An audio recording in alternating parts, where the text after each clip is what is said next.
And sorry about that, I was on mute. Hi, everyone. My name is Audrey Grace, and thank you for joining this event with the Humanities Department and the Center for Inclusive Excellence at the intersection. We have a wonderful event for you here today. It's a sort of a non-traditional event. It's not going to be a traditional panel event or a discussion. It's more a sharing of identities, stories, arts, and experiences. And so we have a few students and a few of our faculty member and colleagues to come and hear and share with you some pieces of art and some of their research and what drives them to this work. And so we're live streaming this on YouTube. And that means that if you have any questions for our presenters and panelists, and they invite you to ask them questions and to share your voice to this experience, please put them in the chat in the YouTube chat, which should be in the top right corner of the YouTube page. You can also email them to inclusiveexcellence@regiscollege.edu, and I'll be sure to get those to our speakers today. Again, this is sort of a non-traditional way of having a conversation. So we're going to have some students and our faculty member, Professor Ortiz, present and talk about some pieces. And then our panelists and you are going to help us by asking them questions after they share. We also want this to be interactive after the event. So we have created a shared folder where if the art and poems and stories inspire you today, we invite you to submit your art, your stories, your poems, your videos, anything about your identity that speaks to you today. And we'll put that link up again in the end. So with that, I'm going to invite our first speaker of the day, Brianna, to take herself off mute and share her video, and she'll kick off this event with us. So Brianna. Hi, everyone. Thank you for allowing me to join the celebration. My name is Brianna Duffy, and my pronouns are she, her, and hers. I'm currently studying education and English at Regis. I'm a sophomore. I'm here because I was invited by my professor, Julia Lasella, after taking her course on early American literature through 1865. Just so you know, I am reading off of something because if you know me very well, my thoughts can get very scattered. So I am reading just so I can keep myself on track. But anyway, I am honored to be presenting poetry by Ophelia Zepeda and Jane Johnston Schoolcraft, who were two Native American female writers. I included these pieces in my final project for Professor Lasella's class. We were assigned to compose a mini anthology that told a story about the beginnings of America different from that of which we already know. So we all know about Columbus and the Pilgrims and John Smith and the 13 colonies, but the European settlers are not the main characters of this story. Natives and Indigenous peoples already had an established culture and community in the New World. They were governing themselves in their own way appropriate to them, and it was working. This is a story I chose to tell for my mini anthology. An anthology, actually, just to define the word just in case no one knows what it is. An anthology, according to the Merriam-Webster Dictionary, is defined as a collection of selected literary pieces or passages or works of art or music. The thesis of my anthology was to focus on showing early American history through the literature of Native peoples and also the literature that depicts observations and encounters with Native peoples from an outsider's perspective, which was most likely from a white man or woman's pen or sight. And Native American literature, like natives themselves, is extremely diverse. Common story forms were creation and trickster tales, like the Iroquois creation story, which depicts the creation of the world around us through Native perspective. We also have orations like King Philip's speech and Powhatan's discourse on peace and war, and songs and poems like the pieces I am about to share with you. First, we're going to start with Carrying Our Words by Ophelia Zepeda, and I'll read that to you right now. So, this was published in 2015. We travel carrying our words. We arrive at the ocean. With our words, we are able to speak of the sounds and thunderous waves. We speak of how majestic it is, of the ocean power that gives us songs. We sing of our respect and call it our relative. So as you can see, this poem was also written in her native language, OUTober. I'm probably saying that incorrectly, so if anyone can correct me, I'd Very much appreciate it. It was translated by Zepeda herself into English. She was born into her tribe in Arizona in 1952 and is currently 68 years old. This poem, she's wanting to relay a message that says wherever one ends up, one will never forget their culture. In this case, Zepeda is speaking about her native peoples. In the early period of America, natives were harassed, abused, slaughtered, and taken captive as slaves. Their identities were stripped away. Zepeda writes in her poem, "We arrive at the ocean. With our words, we are able to speak." Readers can interpret this as the ocean or any great source of waters like Lake Superior to Johnston Schoolcraft, which we'll read later, reminds their people of their culture. Natives very much respected the nature around them, and it was a very big part of their religion. They worshipped the trees and water and plants and their nature around them. And I think through Zepeda's poem, whenever they see their people see this great sights of nature, they're reminded in their hearts of their original culture and who they are, even if their identities are taken away and they're enslaved and stripped of their outer identity. They still have their inner remembrance. Going back to what I was writing, the natives only started consistently writing things down after creating a written alphabet years after European colonization. Thinking about Zepeda's title of her poem, natives did truly carry their words. Native culture was centralized to memory. Because of this, if a native was ever taken captive, abused, and stripped of their outward native identity, he or she will always remember his or her native roots and never forget the pride of knowing who they really are. Next, we have Jane Johnston Schoolcraft. In fact, she was the first known Native American writer who was female. She wrote poems and short fiction stories, though she never published them herself.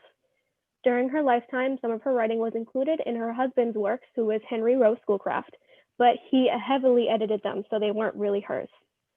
Her original native name, unfortunately, I can't pronounce it, but it's translated as to meaning woman of the sound the stars make rushing through the sky. How beautiful is that? It's so beautiful. She learned how to read through her father's library, which included the Greek and Roman classics, Shakespeare, historical and religious texts, and a range of contemporary authors. Schoolcraft was the first to write in a native language as well. Her poem, To the Pine Tree, is known to have been composed in Ojibwe and translated into English, which I will read now. I'm just going to get it up on my phone. The pine, I eager cried. The pine, my father, see it stand. At first that cherished tree I spied, returning to my native land.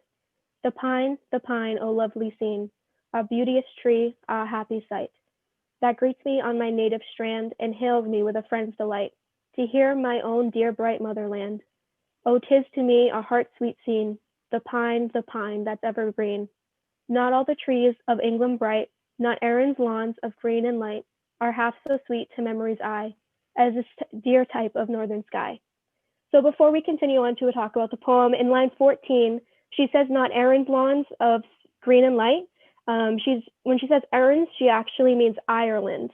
Her father was Irish, and she did spend a couple years of her life, her young life, I believe she was either 8 or 9, in Ireland. It was a dark time for her family. She wasn't able to get an education, so she was able to travel to England and Ireland in those ages. So she's talking about how the sites in England and Ireland, they don't compare to her homeland where she grew up, which is in the northern part of the States. I believe it was in Minnesota. But in this poem, Schoolcraft exclaims her joy on seeing a large pine tree.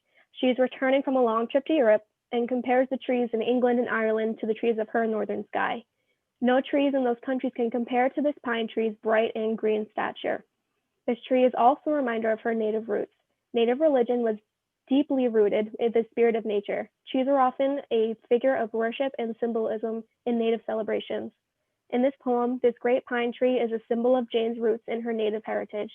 We can interpret this in a way that even if she is far away from her home, either physical, mental, or spiritual distance, she will never forget where she came from. And this also brings us back to Zepeda's poem about how she carries her words and also carries her culture with her everywhere and can never be forgotten. We also see this theme in her next poem, Lines Written at Castle Island, Lake Superior, which is thought to have had an Ojibwe translation, but unfortunately it was never recovered. So it goes like this. Here in my native inland sea, From pain and sickness would I flee, and from its shores an island bright gather a store of sweet delight. Lone islet of the saltless sea, how vast is all around, how free. The waves come dashing clear and bright, the heavens are blue, the sky is bright, and all unites in sweetest strains to tell here only nature reigns. Ah, nature, here forever sway, far from the haunts of men away. For here there are no false displays, no lures to lead in folly's maze, or fashions rounds to hurt or kill, no laws to treat my people ill. But all is glorious, free and grand, fresh from the great Creator's hand. So when Jane is at this lake, she writes that her pain and sickness is taken away. To Jane, this lake is her solitude. The land had not yet been possessed by the hands of the white man. This lake also reminds her of how free her people were, how free they could be if the haunts of men could have stayed away. The land was beautiful in that it was its own land master. It was true nature because it could be itself without men coming in and destroying it and cutting down trees and domesticating the land. The land is vast and full of beauty, so beautiful that Jane describes the landscape as fresh from the Creator's great fresh from the great Creator's hand. And to conclude, an important thing to remember is that natives did not have a written language until long after the colonists and settlers arrived to America. If there is evidence counter to this, it was most likely destroyed during colonial conquest and expansion. Therefore, the history, customs, and culture of the Native Americans is largely oral and passed down through stories, legends, myths, poems, and songs. Native stories remain largely untold because they're not traditionally documented. So they're, in quote, undocumented. Since they didn't have all their written records, they told by oral tradition, they unfortunately were left behind in our history books. And I think that's a great disservice to the children in our American education system. I think their story is extremely important. They were here a long time before us white people came. And I think it's just very important that we do share these stories and their importance to our success here in America now. Thank you so much, Brianna. Thank you for sharing that and for starting this off and centering us for where we intended this conversation to go. And I know Brianna is going to stick around for a little bit to participate in the conversation, to answer any questions that you have. Remember to put some questions in the YouTube chat if you have anything for Brianna or any of our wonderful presenters today. But it just goes to show the conversations that are happening in our classroom and how relevant they are to what's going on in the world today. And so if from here, I want to go to Andrea, who is going to share next.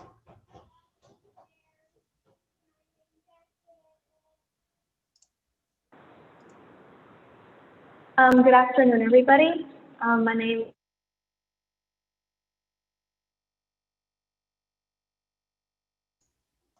Andrea, we lost your sound for a bit. Andrea, can you hear me?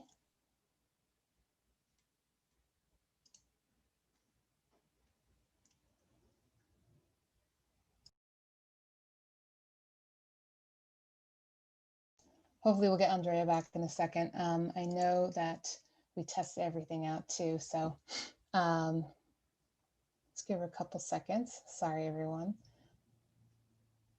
Why don't we go to Alexa? Alexa, why don't we go to you next until we get Andrea back on the call? Alexa, are you ready to go and to share? Alexa was sort of the inspiration for this event today. So welcome, Alexa. Thank you, Audrey, and thank you everybody for being here. I think this event is definitely very exciting and something I'm very passionate about. So I'm very grateful, I guess, for this space and for the conversations that we're going to have and that we're currently having. So for today, I will be talking about and sharing, well, let me introduce myself, I'm sorry. My name's Alexa. I am a senior at Regis College. My pronouns are she, and her. I am a social work major, Latin American, with a certificate in Latin American Studies and a minor in Spanish. I am a cisgender woman, Salvadorian first generation college student. And I do not identify with, I don't identify as an Afro-Latina. I do not identify as Indigenous. I do identify as a Salvadorian. And so for today's conversation, I will be reading a part of Rigoberta Menchú, her Nobel Peace Prize speech, a section of her Nobel Peace Prize speech. And for those who do not know who Rigoberta Menchú is an indigenous Maya Quiche Guatemalan activist and woman who won actually a Nobel Peace Prize after she wrote her book, after her book, I, Rigoberta Menchú, was published. And she's currently at the time, and she currently still continues to fight for Indigenous rights, women's rights, and systematic change in Guatemala and in her country. And I just guess, talking about what we're talking about right now, representation and visibilizing, right, the voices that need to be heard, visibilizing the voices of her community, of the Maya Quiche community, and sharing her own story as well. So I guess now we can go on and I'll start reading her speech. I'll read it in Spanish. It was originally written in Spanish, but for the audience for today, we'll have it here on the screen in English. This is just a section of her speech. And for those who are interested in reading more about Rigoberta Menchú and in reading her entire speech, that information will be given to you in the link. You can actually find it on the Nobel Peace Prize website. So let me just take out the speech in Spanish. Este premio Nobel lo interpreto primero como un homenaje a los pueblos indígenas sacrificados y desaparecidos por la aspiración de una vida más digna, justa, libre, de fraternidad y comprensión entre los humanos, los que ya no están vivos para albergar la esperanza de un cambio de la situación de pobreza y marginación de los indígenas relegados y desamparados en Guatemala, ya en todo el continente americano. Reconforta esta creciente atención, aunque llegue 500 años más tarde, hacia el sufrimiento, la discriminación, la opresión y explotación que nuestros pueblos han sufrido, pero que gracias a su propia cosmovisión y concepción de la vida han logrado resistir y finalmente ver una perspectiva promisorias, como de aquellas raíces que se quisieron erradicar, germinan ahora con pujanza, esperanzas y representaciones para el futuro. Implica también una manifestación del progresivo interés y comprensión internacional por los derechos, los pueblos originarios, por el futuro de los más de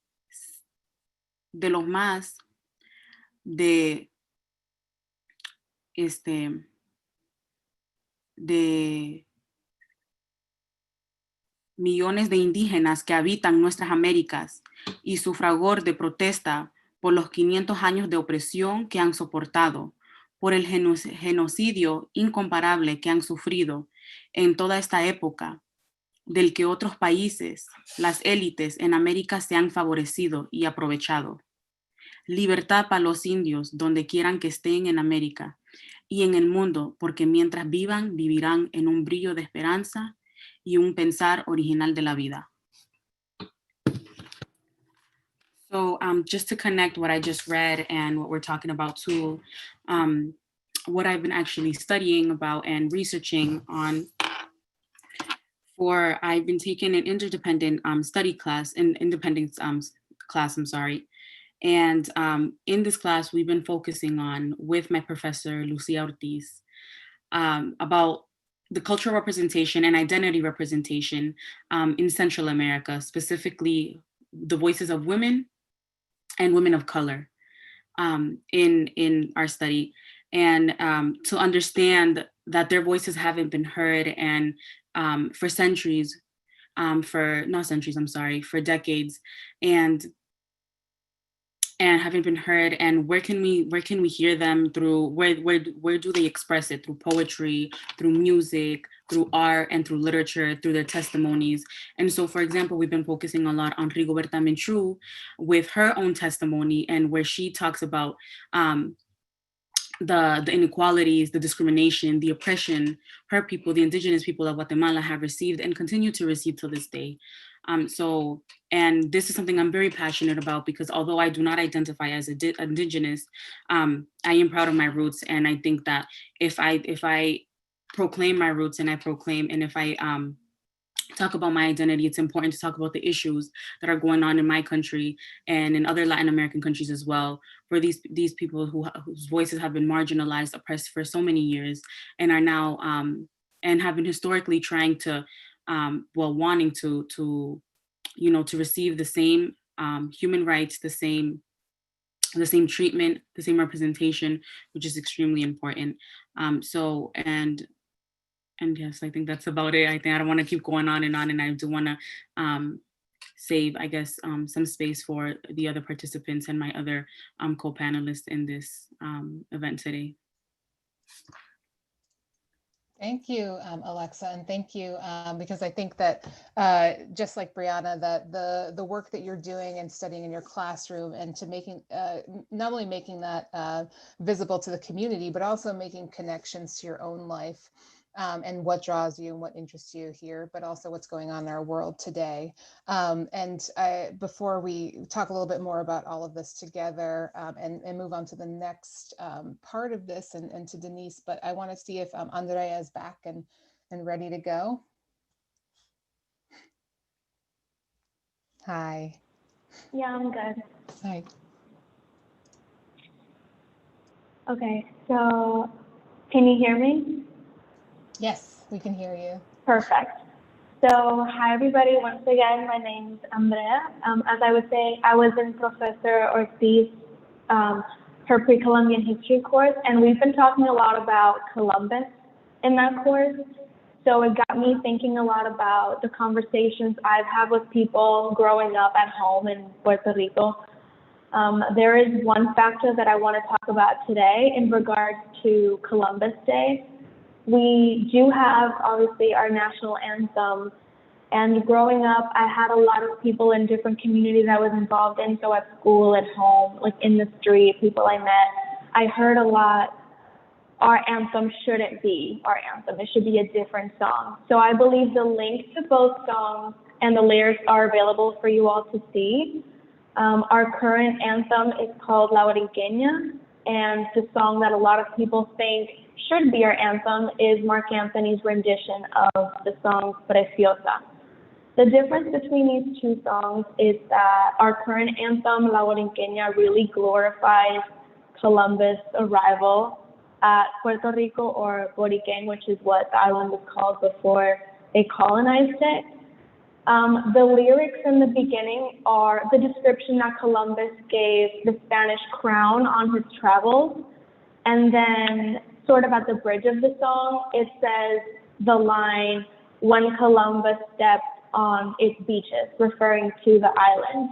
And then after that, it's saying what his reaction was. So the song is really, instead of a celebration of our culture, it's more acknowledging the fact that Columbus came here, and that's the reason that we have, what we have today.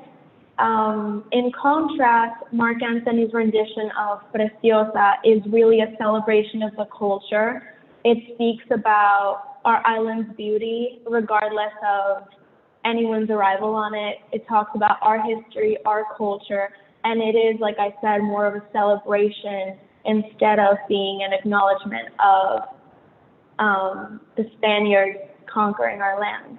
So I invite everybody to read the lyrics to both songs and kind of reflect on it and let us know what you think. I think that's about it for that, so thank you. No, thank you for sharing that and for elevating that conversation. And before I turn it to Denise to share another piece of art with you, I want to ask the three students who just spoke We're just coming off of a long weekend, and we had a long weekend because of a day that was the federally recognized holiday, Columbus Day. And a lot of you are talking about giving voice to the voices in the sense of people, artists, activists, but also people who shaped our national anthems, or how we come to understand our national identity in ways that we learned in history books that that is different from the experience and actual lived experience of people, either in the past or now. So can you talk a little bit about, whoever wants to share, talk a little bit about what you learned, or how your understanding of these songs, these poems, and your research, how it made you rethink your education, and what you've learned growing up, and what you've learned even as recently as yesterday. I can go. Sure. So growing up, we had a very, I guess, PG rated experience in history class. So we didn't really learn that much about, I guess, the reality of the situation of when Columbus arrived to the Americas.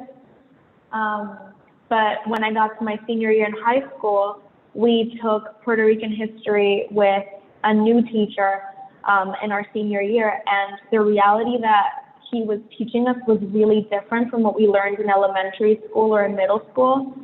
So we hadn't taken Puerto Rican history since like 7th grade, and then we focused sort of on U.S. history, world history, ancient history. When we get to senior year, he starts showing us the diaries of Columbus and the chronicles, and speaking about Bartolomé de las Casas, and we learned so much that we didn't know, and these were actual documents. They were learning what the indigenous people were going through because of Columbus and because of the other Spaniards. We were learning about Columbus' thoughts about the indigenous people, which weren't nice. He thought that they practically resembled animals and that their value was that of animals. Didn't treat them as human beings. The crown didn't think that they had souls because they practiced a different religion. So we really learned a lot about what it was really like. It wasn't this beautiful story of someone who came to our land and sort of civilized it. Because I think civilization, especially in history, is a very objective term. You know, you can think that and that's ethnocentrism at the end of the day, is you thinking that your culture is better than other cultures, because who's to say that your civilization is the correct one and that the indigenous people of this island weren't civilized before the Spaniards arrived. So I guess that's kind of my take on the history classes that I took growing up.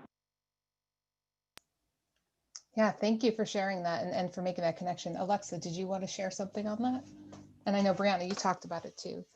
I think I can relate to what Andrea was talking about, education at school, but I guess I'll kind of just talk a little bit about the education at home.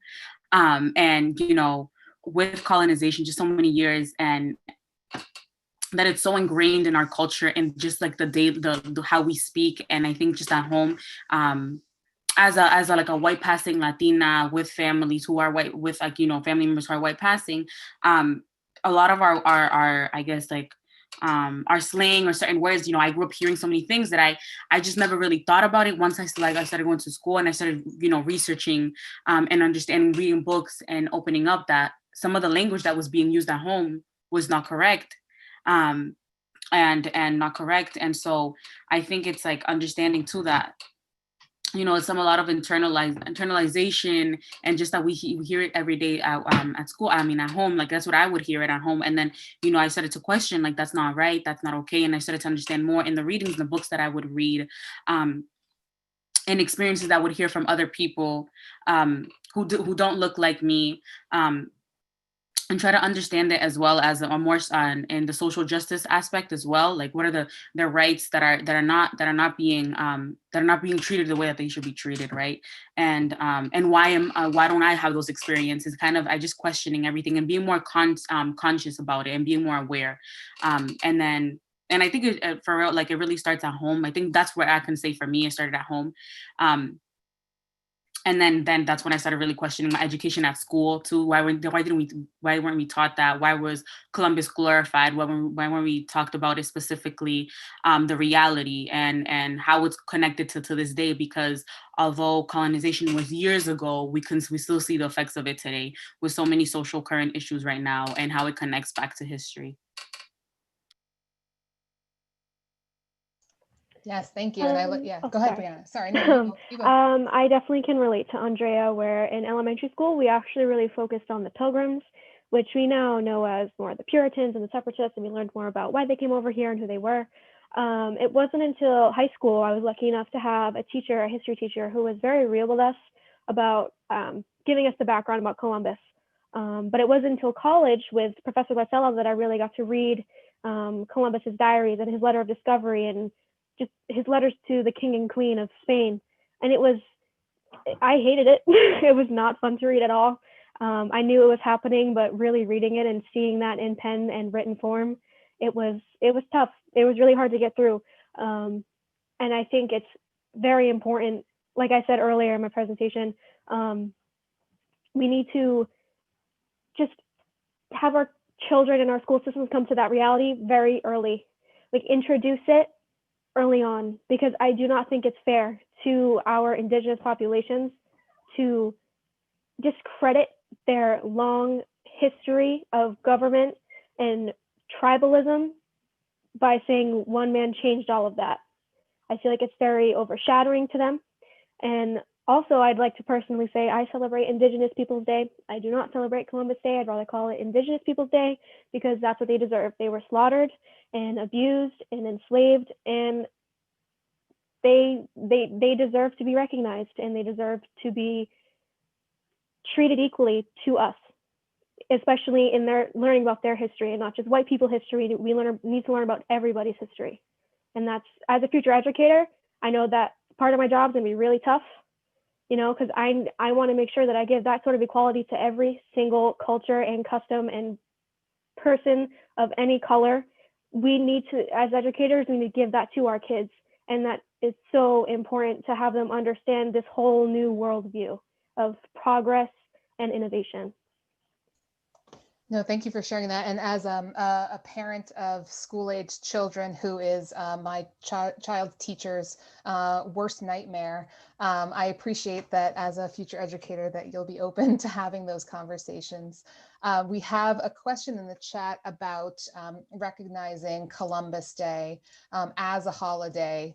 And I can say, myself, as I'm part Italian, my middle name is Master Giovanni. I, like many people, learned of Columbus Day from one side of the story, and erasing the experience of Indigenous peoples and continuing to erase them throughout. And I also support Indigenous Peoples Day as a transition there too. But I also recognize that Columbus Day was sort of fought for by Italians and Catholics as something to recognize nationally because they were discriminated against as they were moving to this country and in the process of assimilation towards whiteness too. So just quickly, again, before we go on to the next piece and connect it to our queer identity conversation, what do the students think about recognizing Columbus Day as a holiday? I know Brianna just shared, but what about that nuance there? I would love to say just briefly to anyone, just ask yourself what you're celebrating. I think I've never said that before, but as you were speaking, it just kind of came to me. I understand those people that want to keep the day alive and they want to continue celebrating it. I understand it. I think every single holiday we have, it all depends on what side you're on and what your background is, what experiences you've been through. It's all really, really, really subjective. However, what do we celebrate on Columbus Day? And Columbus Day, well, I'll answer that question myself from where I'm standing. We're celebrating, the abuse, because when you look at it, Columbus wasn't a hero. He wasn't trying to discover a new continent. We've discussed this a lot in our pre-Columbian history course too, that the discovery of the American continent was an accident. So Columbus was just lucky to have been the person to have found the American continent. And there's so many things that go into Columbus Day. There are things to celebrate. We wouldn't probably have the community we have today if it wasn't for Christopher Columbus, maybe. However, there's so many things that should be taken into account when we talk about Columbus Day. It's not just the positives. There's so many negatives to Columbus Day. And I think it's almost insensitive to protect Columbus Day against us changing it into a different holiday, like you guys have been saying, Indigenous Peoples Day. I think that's a great idea. Or if people are so adamant on celebrating the discovery of the American continent, change the name of the day. Don't celebrate a single man who was a racist, was a rapist, was just a horrible person. If you read the diaries, you'll see that. I think people just are not willing to open themselves up to the actual document and the facts. And I think if a lot more people were informed, maybe we could have this discussion in a more civilized manner instead of having people wanting to protect Columbus Day because they don't understand the implications it has for people other than themselves. And then that's where I go back to ethnocentrism. You can't just take your culture and your side into account. You have to take into account all parties involved and consider, why are certain people offended by something that I'm trying so hard to defend? That's an excellent point. So essentially that I like that, why are you celebrating? So it's one thing to celebrate an event, but it's another thing to celebrate an event at the expense and the erasure of everything else. It's another question in the chat. It was about other holidays that we don't necessarily celebrate nationally. And so the idea that, our national calendar is a form of, or sort of reinforced colonialism. So what about the other holidays that we don't celebrate? And the question in the chat was specifically regarding Three Kings Day, which is generally celebrated exclusively by those in Hispanic Latinx community.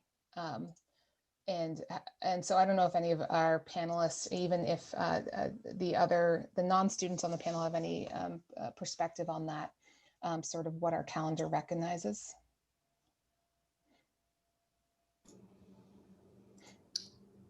And by our calendar, this is Lucia Ortiz. Hello, everybody. Do I position myself now? No, you're good. You're perfect. Okay. So, it depends. Our calendar, in the United States, it is Columbus Day. Throughout Latin America, particularly countries such as Colombia, Panama, Ecuador, it is el 12 de octubre, October 12th, and it is known as El Día de la Raza, is Race Day, which also has its, the term is problematic. It is also a celebration of Columbus's arrival, but more and more in the past decades, and I have to add that Rigoberta Menchú has been particularly responsible for changing a lot of people's views, particularly young people, as she became actually known, gained visibility when she won the Nobel Prize.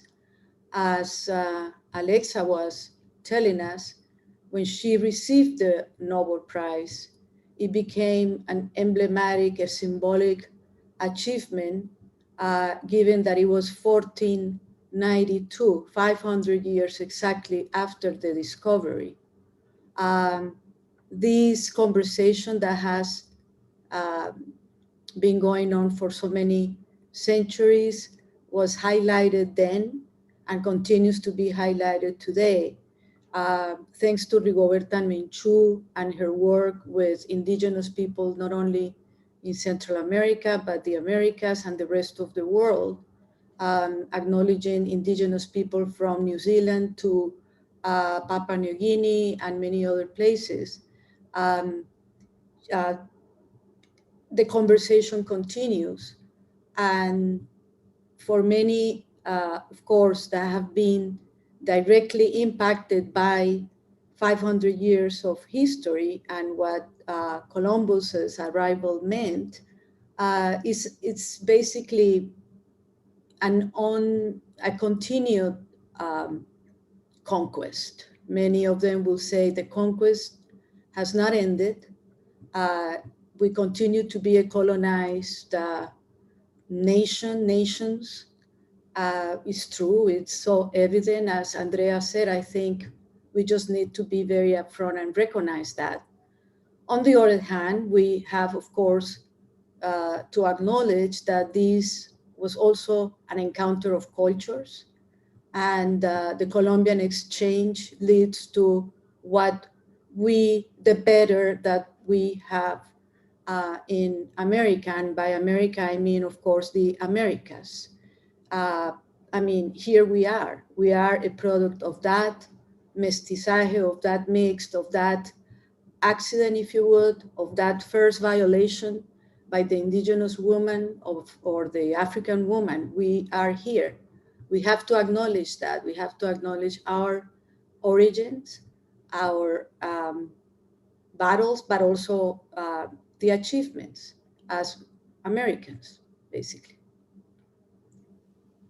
And thank you. Thank you for that too. And I want to just turn it over to Denise from the Center for Inclusive Excellence to sort of tie it in to other identities that also have been sort of the victims of colonialization. So Denise.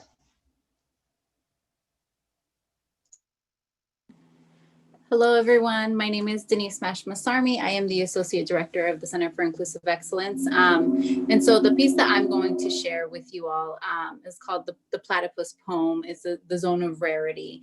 It's by J. Mace III. And so this poem highlights, white supremacy, transphobia, and the colonization of Black and brown bodies. And so for myself, and I'm going to use I statements with this because this is, how I interpret the poem and what I think why I think it's important. But I think it highlights many of the feelings that folks within the LGBT community and BIPOC communities, how they feel about how their identities are interpreted by other folks, and how often folks like to define who we are and define our value without taking the time to get to know us, get to know our stories, our hopes and our dreams. But also because I want to make sure that I'm amplifying Black and brown voices and LGBTQ voices because they're so often they are silenced.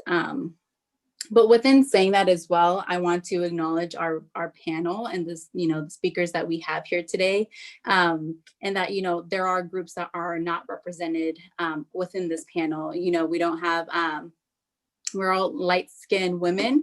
And so we are missing that representation, right? But we're also speaking to, our truths and, speaking from our knowledge bases and sharing the creators with you. So Audrey, do you mind playing the poem?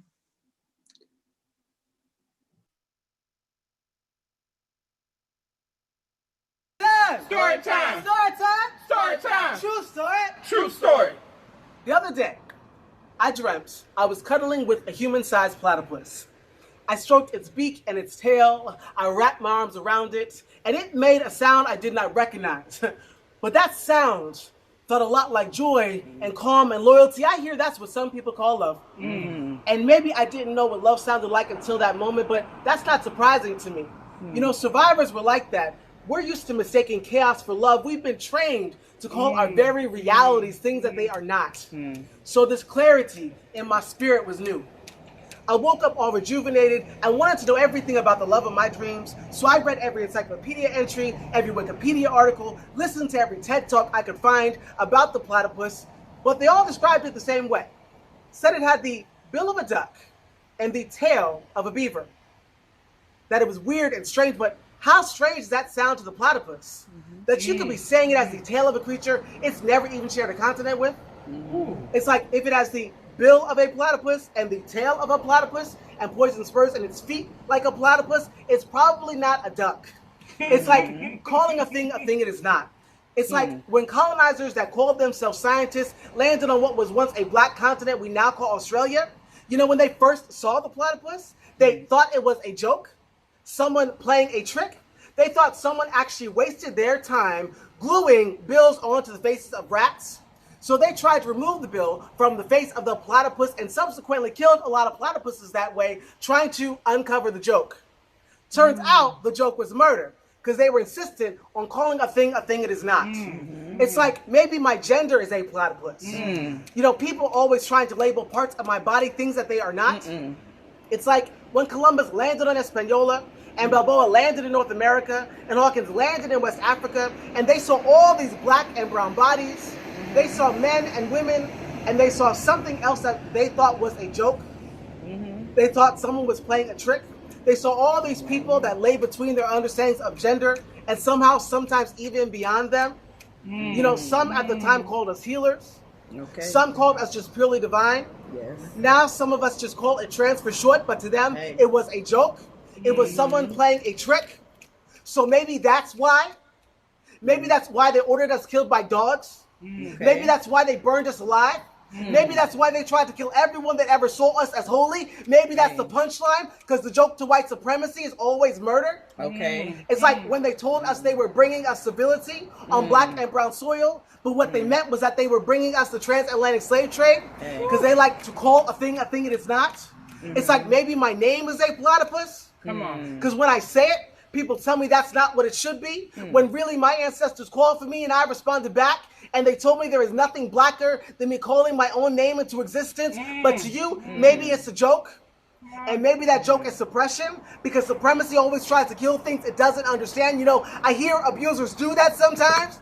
Try to devalue things they don't understand and call things that they are not. So I may call that gaslighting. They may call it law and order. They may call it civility. They may call it a joke or a trick on them, a trick on their science, a trick on their biology, a trick on their legal system, a trick on their supremacy, a trick on their superiority. But there will always be the platypus, even when you laugh behind its back, even when you deny its power. It has poison in every step it takes. Underwater, it senses electrical pulses to find its food and the things that it will prey on. It reminds me of myself and the ways that I sense bullshit and decide what kinds of energy I will or will not feed on. Even when you think I am a joke, that my body is weird and strange. Even when you call me a thing I am not. Maybe I'm not a platypus. Maybe I'm just defiance with venom in my walk. Maybe it is just my familiar. Maybe I'm just familiar with the ways white supremacy works. Maybe my familiar teaches me to always call a thing exactly what it is, and I call you.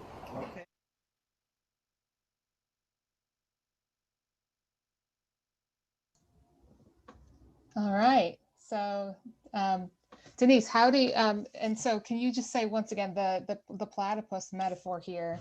And so how does that play into sort of connecting it to what the students shared about, you know, reclaiming your voice in terms of the poems they shared about from the Indigenous women and from Rigoberta Menchú, and about the national anthem? So I mean, I think the biggest thing is to, for me, I would say call it in, call it out. When you know something is not, you know, the truth of what the story is, or someone's trying to define who you are, or tell you what your identity is, or how you are defining yourself. And so this poem highlights, you know, the transphobia, the white supremacy and colonization of Black and brown bodies. But I also feel that it just speaks to so many instances in which our histories are, you know, we're given the light side, the happy side of things, happy side, right? The side that people don't want us to see, the underlying story. And so, yes, we do have this great, you know, system in which we live in and things like that. And so I understand we're relating it back to Columbus, where, yes, it is his discovery that's important to our current, you know, lifestyle, but also, you know, not giving him more credit than he deserves in certain areas. So Yeah, I just thought this poem was a great one to really highlight that LGBT voice, especially trans voice, but also the Black trans folks as well. Thank you. And then that's a good transition over to our next official speaker, who already introduced herself to you. And also the inspiration for this conversation today is Professor Ortiz. So Professor Ortiz, why don't you start talking a little bit about what brought you to the space, and then we'll play some of the work you chose to share. Thank you, Audrey. And well, you all know me, or most of you do know me, Lucia Ortiz, and I'm identified with she, hers, and I'm originally from Colombia. Have been in the United States for a long time. In terms of identity, it is a very good, complicated question. I will go back and say I'm first African, as everybody else is, then Spanish, probably of Jewish descent, a converso, then probably of have some indigenous blood, because we are all actually the children of that indigenous woman that was violated by the conquistador, and I could go on. Many of us would actually say that. Richard Blanco, who is one of the poets that is featured in my course, Latinx writers, he actually has a very funny way of identifying himself, which speaks to how he is. He would say he is made in Cuba, assembled in Spain, imported to the United States. So identity, it's a very flexible, I think, process. And I mean, you identify, so many of us identify as we travel through these, or change identities, if you would, or feel identities, if you would, with as we travel in this world, as we journey, as we learn. In my case, as I have learned. But listening to my co-panelists, I'll just say that the conversation started with Audrey and with Denise because they were interested in learning more about my Latinx course that is offered next spring, and the voices that I'm including there. And the voices, of course, are from the first Latinx writers, which go back to the to Columbus times, if you would. Those are the chroniclers that decided to write about this new, beautiful land in search of the American dream, which for them was the El Dorado, right? The lands of made out of gold and so on.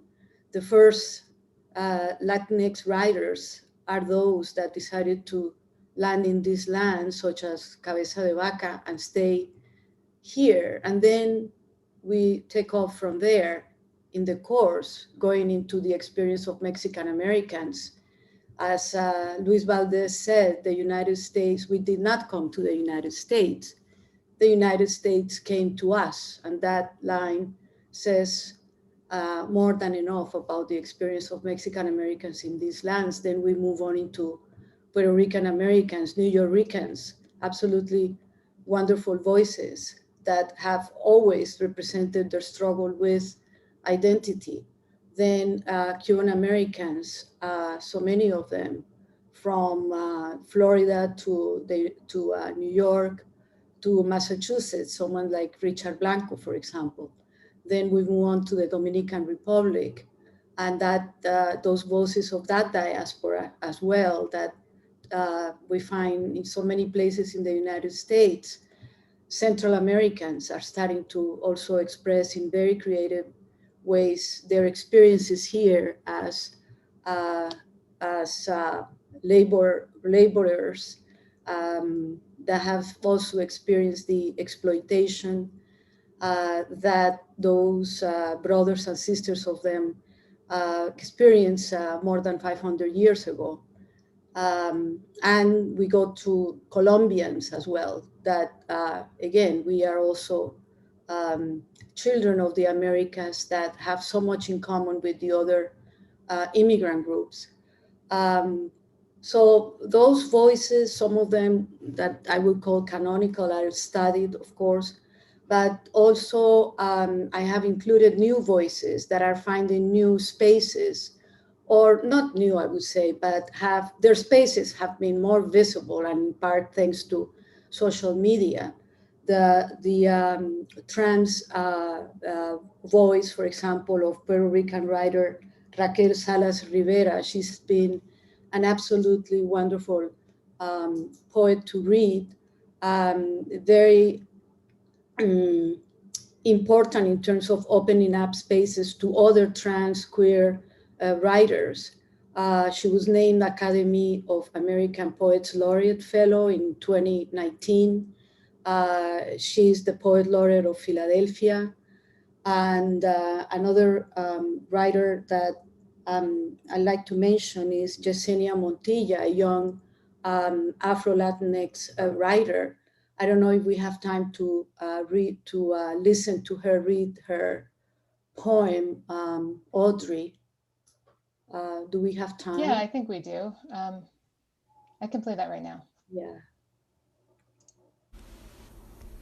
My name is Yesenia Montilla, and my poem title is Searching for My Own Body. It has an epigraph, which is to say that like a good, theoretical, objectified body, my identity was created not by me, but by the various desires and beliefs of those around me. Daniel Berzutsky. My body is a small cave door. It's a slick whale, a jubilant sea of tall grass that sways and makes its way across countries and lovers. I love lovemaking. I don't remember a time when I wasn't interested in touch. I have these breasts, and some would want to come on hands and knees to worship them. Call me flower or desert. Maybe I was only supposed to be stone or a baby eel, long and layered, a nun. I don't remember ever saying yes, just no. I'm searching for my own body, not the one I was told is so. I want to be always open, like a canyon. Maybe I was only supposed to be tree or temple. In some circles, I am just an open gate, a sinful bauble. Once, someone said, "You are this," and I never questioned it. I'm searching my own body for God or someone like her. So again, she's an example of not only how we could rethink identity about our bodies, the color of our skins, and also the common themes. What do we have in common? We have love, hate, relationships that are the common topics, universal topics that these poets, whether they are trans, they are straight voices, queer voices, is what we have in common. Our capacity to create and to express those common themes, love, hate, and passion, and sexuality. And is one example of a young upcoming Afro-Latinx poet. Do we have time for one more, or should we close with Richard Blanco? I think we have time for one more. I don't see any questions in the chat right now. So we could feature Gabriel Ramirez. Gabriel Ramirez is a queer Afro-Latinx poet, also young. He's an activist, he's a teacher, and we see the theme of pain, if you would. He also writes and works a lot towards mental health advocacy among the Latinx community. So, and I think this performance poem has a lot in common with what is going on today, not only with our brothers and sisters, Afro brothers and sisters, but Latinx as well. So it's worth seeing him. Whenever I look over my balcony, I see dead pigeons where my body would land. Call it a bad omen.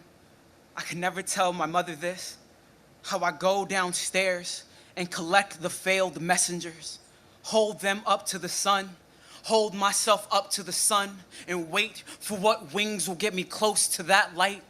I name each bird after a friend that died in their sleep, too young to be crowned kings of anything except for living as though life was promised until it wasn't. I pluck the eyes from these birds and fish a sewing needle through another small skull. I build a necklace of defeated angels. I wear these dead birds like amethyst crystals to bed, to dream of flying, to dream of exhaustion, to dream of my homies' hands made of light, ready to catch me wherever I fall, buildings bending to see what part of me will hit the ground first. Rather be a spectacle of gravity, if not a spectacle of anything at all. Come one, come all, watch the boy made of 100 rivers pour into the pavement, how he can never pour into himself. Watch his eyes roll back and turn to the black he suppressed within. The waters of him too acidic to consider himself a place where love can live. Watch River Boy try to drown himself without the lungs to do it. I don't want my mother to look over my balcony and see me,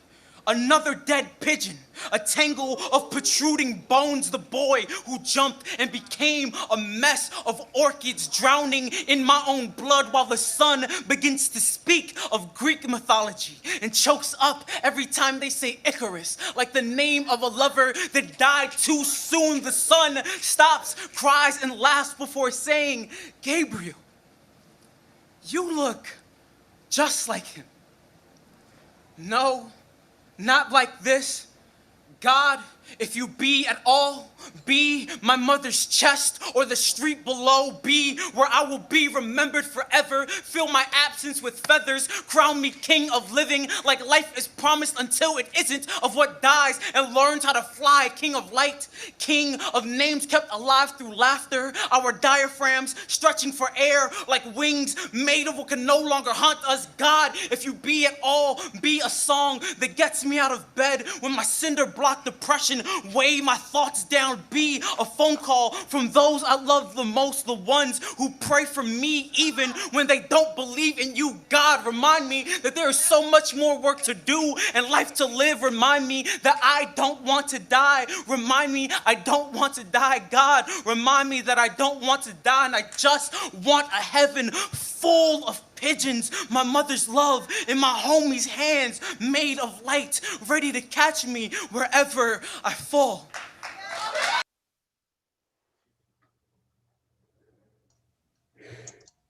All right. So that's pretty powerful. So I'm wondering if we can invite the students back to talk a little bit about the pieces that you just shared, particularly because they're contemporary. And they also connect all of the themes we have here too, but they also speak to themes that our students mentioned in their pieces as well. And so the question I pose for you is that for our students and for you, so can you talk a little bit about the connections that you saw, particularly about using this medium, art, poetry, to give voice to the voiceless.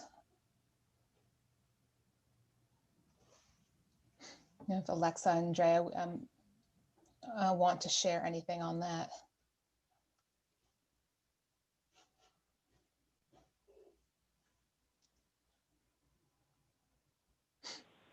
Alexa, I don't know, do you want to go first? You can go, and then I'll go. Okay. So I just want to say, I think art is a very powerful medium to kind of spread awareness, because a lot of the time I feel like we're not open to reading what's going on or seeing what's going on so blatantly. So I feel like art is a way to kind of not soften it, but it is a good introduction to those serious topics. It is sort of a more mellowed or kind of different way for us to learn what's going on and to learn what has happened throughout history. I think through art, we don't have to expose ourselves to the harsh truths as much as we would if we were reading the actual documents or seeing the actual videos, because art is sort of an interpretation of what's going on. It's someone else's lens. We don't have to look at it directly from, I guess, the primary source's point of view. So I think when I think about art and contemporary art and poetry and music, I think about the person who's expressing it, right? And what does it mean for them? I guess how are they able to channel, their oppression, how they're able to channel what they've been through, their experience and their identity through this, in a way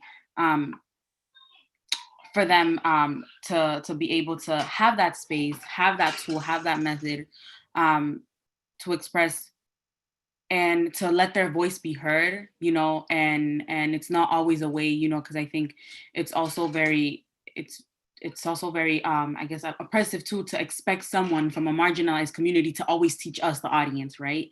But in this way, with art and with music and with poetry, this is a way for a lot of those in marginalized communities, such as Rigoberta Menchú, to really be given that space to channel out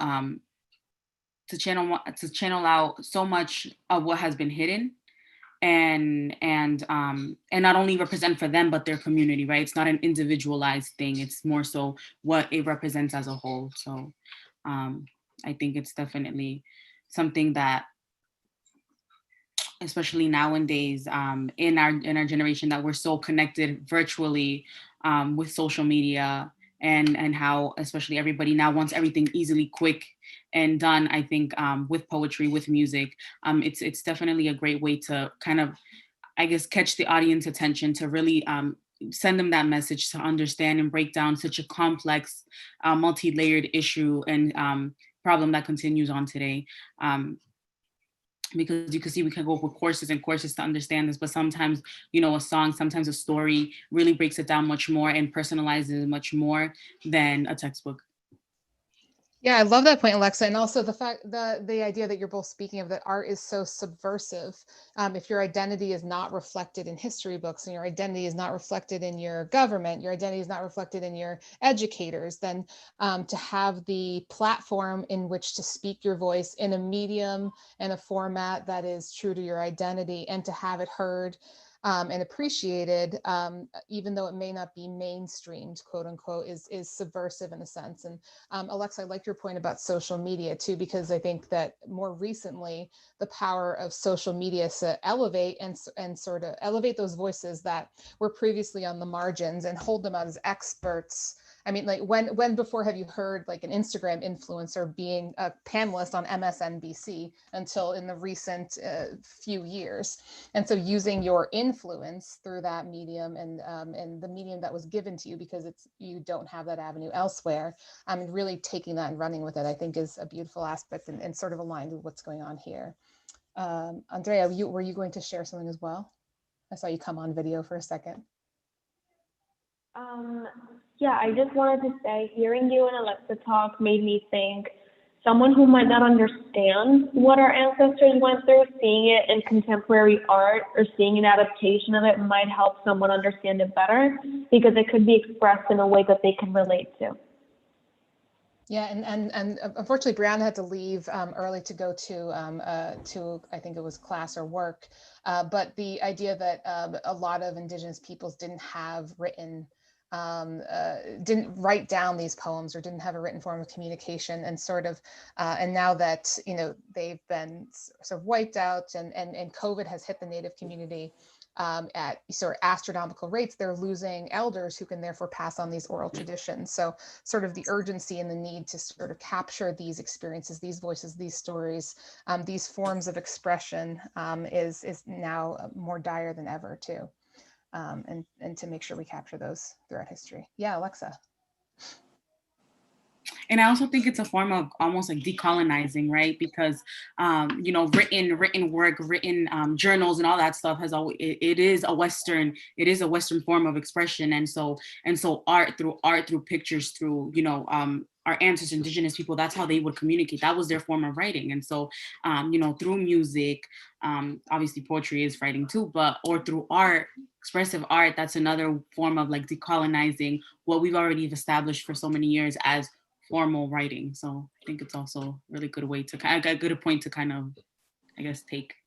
Yeah, or like the last artist we have was a poem you could put in writing, but it's actually the performance that is the artwork, right? Hearing that is the actual art, right? Yeah. I just wanted to add too that I feel like the art is a way for folks to have that voice heard, but for many who see it, it puts into words feelings they may have or experiences they may have that nobody talks about in our communities. And so I think that's a big piece of what the art highlights. That's perfect. And so we're coming to a close on this this experience together, and thank you for coming on this journey with us and doing sort of a non-traditional format for something like this. But I just want to turn it over to Professor Ortiz to have the last thoughts on this experience together. Thank you so much, and I love hearing Alexa and Andrea and Brianna as well, and their different takes on these so many issues that, in a way, in gratitude to Columbus Day, to Columbus, it actually forced us to rethink so many of the things that we all share. And I like to end with Richard Blanco's poem One Today, which some of you may be familiar with. Richard Blanco, again, a Cuban American poet who became very,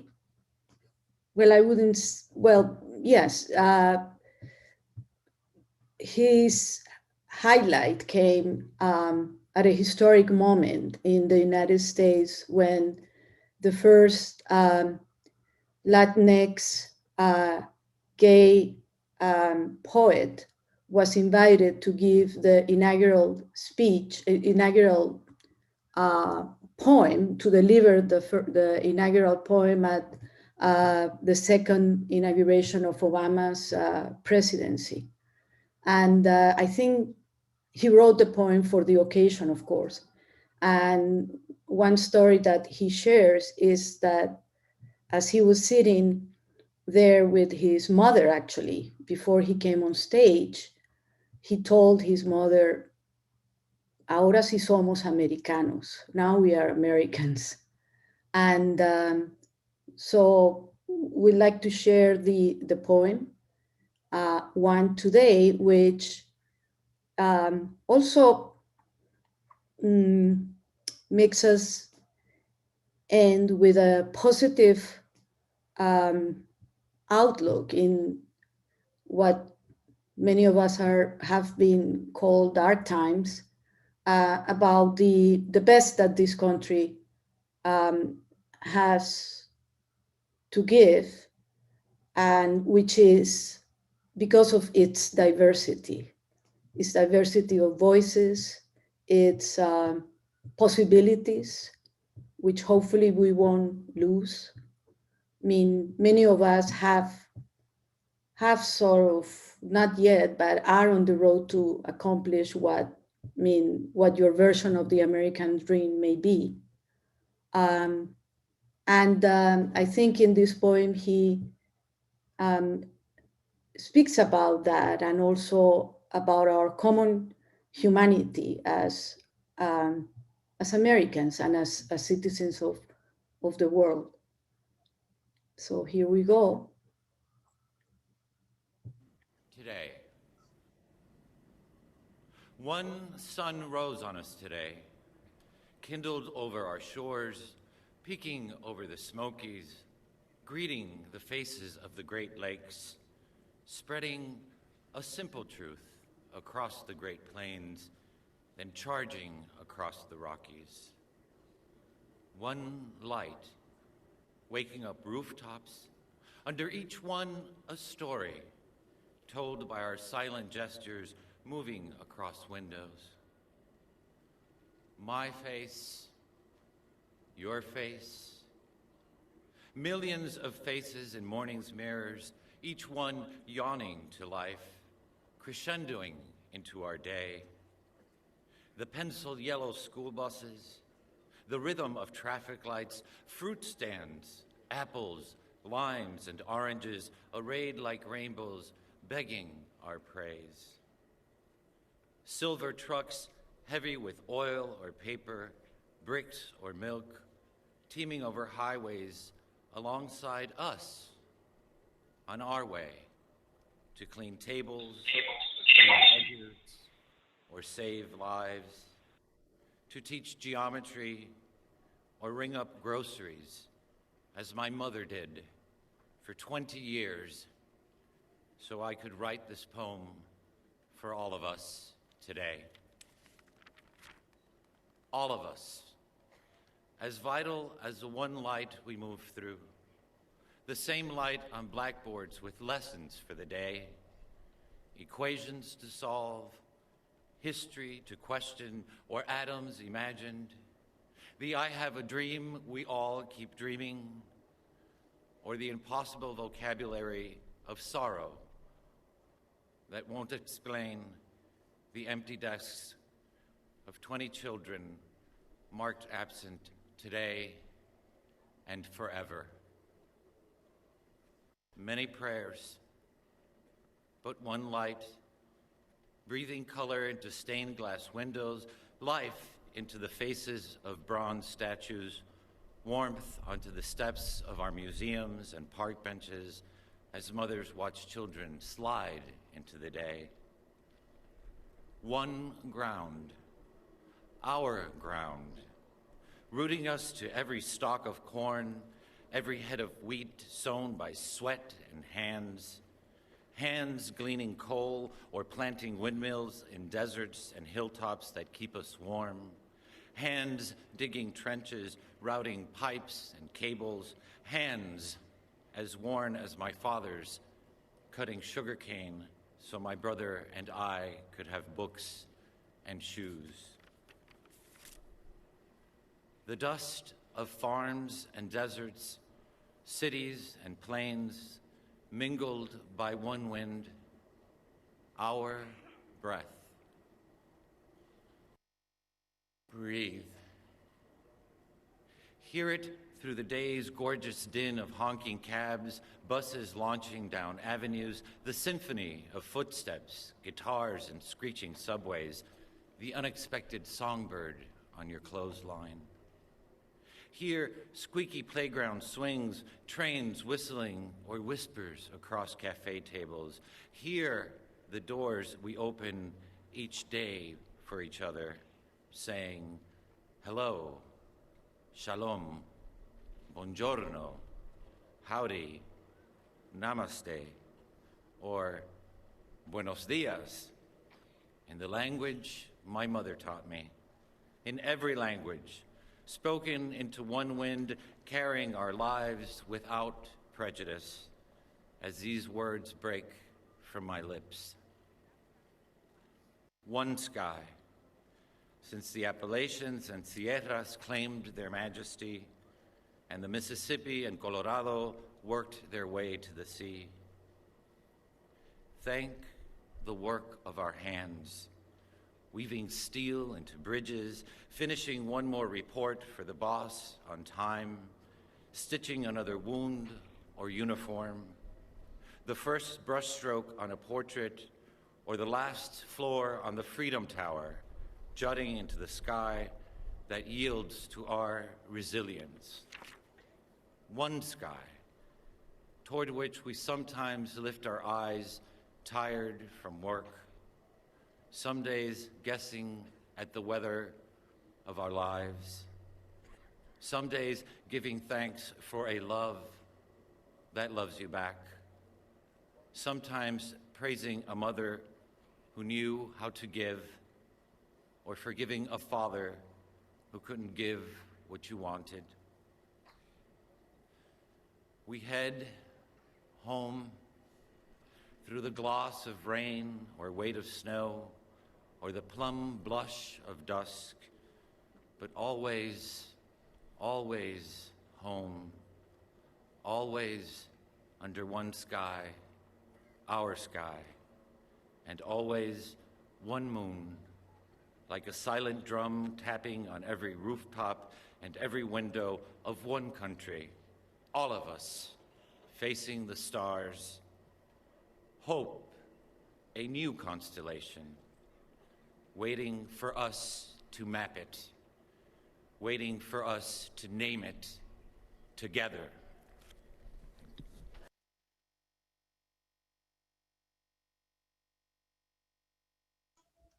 Excellent. Well, with that, I want to say thank you to all of our students, panelists, and Professor Ortiz. I invite you, if you haven't done so already, to check out her course for the spring that's coming up, because it is a wonderful way to talk about these issues of intersectionality in our world. And also, I'm just gonna share the screen one more time, just to say thank you to everyone who participated. We do have a really quick feedback survey. It's super short, 3 questions, and it's just CIE-thoughts, all lowercase. There's a QR code, which I don't know how to use, but some people do, so I put it there. I also point out again that we have a shared folder where we included most of the media from today, as well as other resources. If you were inspired by the conversation today, if you're an artist, if you're a poet, if you want to make a video of yourself reading something, please send it to inclusiveexcellence@regiscollege.edu, and we can put it in the shared folder, because we do want to continue these conversations. This is a new format for us, like I've been saying, but we want to have other events that you want to come to and listen to and hear from. So please also email us if you have an idea for an event or a conversation that you'd like to have. So with that, again, I would say thank you so much for being here with us today. I really appreciate your time and energy, and we hope to see you at future events. Thanks.